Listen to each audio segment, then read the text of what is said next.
বাংলাদেশের মতো এশিয়ার বিভিন্ন দেশেও বৃষ্টিপাতের অভাবে আবহাওয়া রুদ্রমূর্তি ধারণ করছে, যার ফলে গরমে হাঁসফাঁস করছে মানুষ। নজিরবিহীন এই তীব্র গরমের কারণে কয়েকশো মানুষের মৃত্যু হয়েছে এবং আরও বহু মানুষ মারা যেতে পারে বলে আশঙ্কা করা হচ্ছে। সবার স্বাস্থ্যের উপরেই এই গরমের প্রভাব পড়তে পারে, তবে কিছু কিছু মানুষের যেমন বয়স্ক ও শিশুদের বড় ধরনের ক্ষতি হয়ে যেতে পারে। বায়ুমণ্ডলের তাপমাত্রা বেড়ে যাওয়ার কারণে মানুষের শরীরও গরম হয়ে যায়।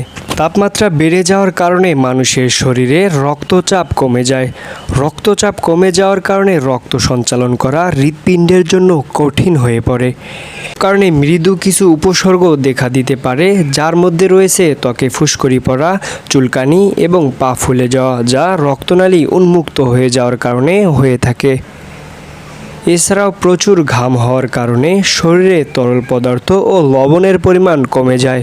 এসব কিছু একসাথে মিলিয়ে গরমে শরীর পরিশ্রান্ত হয়ে যেতে পারে এবং তার লক্ষণগুলো হচ্ছে মাথা চক্কর দেয়া, নিস্তেজ হয়ে পড়া, বমি বমি ভাব, পেশি সংকুচিত হওয়া, মাথা ব্যথা, প্রচণ্ড ঘাম হওয়া, ক্লান্তি, রক্তচাপ খুব বেশি কমে গেলে হার্ট অ্যাটাকের ঝুঁকি বেড়ে যেতে পারে।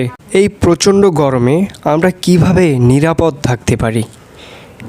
এই প্রচণ্ড গরমে আমাদেরকে সবসময় ঘরের ভেতরে অবস্থান করতে হবে। যেসব জানালা সূর্যের দিকে মুখ করে আছে সেগুলোর পর্দা টেনে দিন। এই গরমে আমাদের শরীরে প্রচণ্ড পানির অভাব দেখা দেয়, তাই আমাদেরকে প্রচুর পরিমাণে পানি পান করতে হবে। বেলা 11টা থেকে দুপুর 3টা পর্যন্ত নিজেদেরকে সূর্যের আলো থেকে দূরে রাখুন। এই সময়ে সূর্যের রশ্মি সবচেয়ে তীব্র হয়।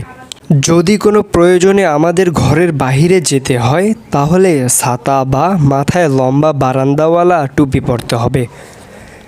দিনের সবচেয়ে গরম সময়ে শরীরচর্চা বা ব্যায়াম করা পরিহার করতে হবে। রাতে ঘুমানোর সময় ঠান্ডা মোজা পরতে পারেন এবং অন্যান্য দিন আপনি যে সময়ে ঘুমান ওই একই সময়ে বিছানায় যাবেন।